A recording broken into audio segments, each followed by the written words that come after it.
നിയമപ്രശ്നം ചൂണ്ടിക്കാണിച്ച് ഇതിനെതിരെ പോകാൻ സാധ്യതയുണ്ടോ? ഇങ്ങനെ തുറന്നു പറഞ്ഞു എന്നുള്ളത് കൊണ്ട്, അല്ലെങ്കിൽ ഇത് പറഞ്ഞത് ശരിയല്ല എന്ന് പറഞ്ഞുകൊണ്ട്? എനിക്കെതിരായിട്ടല്ലേ? ഉം. ധൈര്യമായിട്ട് പോട്ടെ. ഈ പുറകിൽ കാണുന്ന പുസ്തകങ്ങളൊക്കെ ഉണ്ടല്ലോ,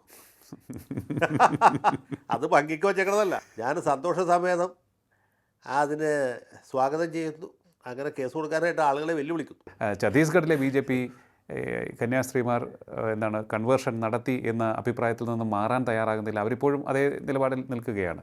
അവിടുത്തെ കോൺഗ്രസ് പോലും അതേ അഭിപ്രായം പറഞ്ഞു എന്നാണ് കേൾക്കുന്നത്. ഞാൻ ഇതിലേക്കാണ് വരാൻ തുടങ്ങിയത്. ഛത്തീസ്ഗഡിലെ BJPക്ക് മാറ്റി പറയാൻ പറ്റില്ലല്ലോ.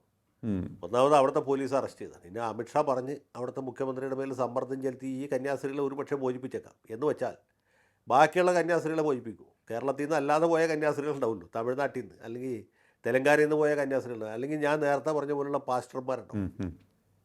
അവരെ ഇനിയിപ്പോൾ പോലീസ് വിട്ടാലും നാട്ടുകാർ വിടുമോ? ഇവരെ ആളുകൾ ഓടിച്ചിട്ട് തല്ലും.